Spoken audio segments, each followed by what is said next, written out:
विनोद बोला, माँ मुझे खेत की आधी जमीन दे दो, जो जमीन दे रखी है उससे गुजारा नहीं होता। माँ बोली, तुम्हारे हिस्से की जमीन दे रखी है ना, और कौन सी जमीन चाहिए? वह बोला, माँ मुझे आप लोगों ने जमीन का 5वां हिस्सा दे रखा है, जबकि मेरा आधे हिस्से पर हक बनता है। माँ बोली, तुम्हारे पिताजी के निधन के बाद जमीन के 5 हिस्सा हुए थे, एक तुम्हारा, एक तुम्हारे छोटे भाई राजेश का, एक मेरा और 2 हिस्से तुम्हारी दोनों बहनों के। तुम्हें तुम्हारा हिस्सा मिल गया बेटा, उसी से संतोष कर। विनोद बोला, ये तो मेरे साथ नाइंसाफ़ी है माँ, मैं ज़मीन का 5वां हिस्सा जोत रहा हूँ, जबकि राजेश मुझसे 4 गुनी ज़मीन जोत रहा है। माँ बोली, वह इसलिए कि उसको मैंने और तुम्हारी दोनों बहनों ने अपना हिस्सा दे रखा है। मेरे और तुम्हारी बहनों के हिस्से पर तुम्हारा कोई हक नहीं है। हम अपनी इच्छा से अपना हिस्सा चाहे जिसे दे सकती हैं। विनोद बोला, ये तो गलत बात है ना माँ, मैंने अपनी जिम्मेदारियाँ बखूबी निभाई है। दोनों बहनों की शादी और राजेश की शादी मेरी मेहनत की कमाई से हुई है। मैं तुम्हें भी अपने साथ रखने के लिए तैयार हूँ, मगर तुझे तो छोटी बहू अच्छी लगती है, उसी के बच्चे तुझे अच्छे लगते हैं। घर में छोटी बहू के आते ही तुम लोगों ने मुझे अलग कर दिया। मैं खुद तो अलग होने के लिए राजी ही नहीं था।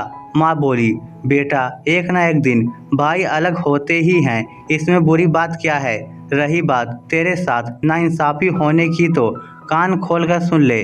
कानून के अनुसार ही जमीन के हिस्से हुए हैं। जिसके हिस्से में जितनी जमीन आई है वही उस जमीन का मालिक है। वह अपनी जमीन चाहे जिसे दे सकता है। अगर तुझे लगता है कि तेरे साथ गलत हुआ है तो जा कोर्ट चला जा।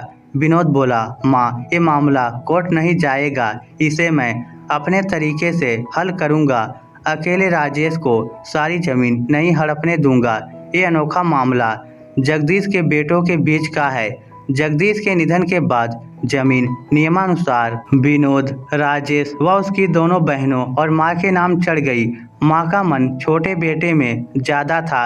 ये भी एक कड़वी सच्चाई है कि जिधर माँ का मन होता है उधर ही बेटियों का मन होता है। इस कारण दोनों बहनों और माँ ने अपने हिस्से की जमीन राजेश के नाम कर दी। इस कारण राजेश के पास विनोद से 4 गुनी जमीन हो गई थी। वैसे तो विनोद सरल स्वभाव का था, मगर 20 बीघा पुश्तैनी जमीन में से उसे सिर्फ 4 बीघा जमीन ही मिली थी, जबकि छोटा भाई 16 बीघा का मालिक बन गया था। ये बात उसे हजम नहीं हो रही थी। वह अपने ही भाई का दुश्मन बन बैठा था। अब हालत ये है कि दोनों भाई एक दूसरे को फूटी आंख भी नहीं सुहाते। साथ में खेल कूद कर बड़े हुए थे। दोनों में बहुत प्यार था, मगर अब दोनों के बीच जमीन के कारण दरार पड़ गई है, जो किसी अनहोनी को भी जन्म दे सकती है। कहानी में कौन गलत है? अगर कानून की दृष्टि से देखें तो कोई गलत नहीं है, क्योंकि जगदीश के 5 उत्तराधिकारी थे। पांचों को उनका हिस्सा मिल गया। अब वे अपने हिस्से को बेचे, किसी और के नाम कर दे, उनकी मर्जी है। क्या विनोद गलत है? क्या उसके साथ सच में नाइंसाफ़ी हुई है? इस स्टोरी को लेकर आपकी क्या राय है? नीचे कमेंट करके हमें ज़रूर बताइएगा। धन्यवाद।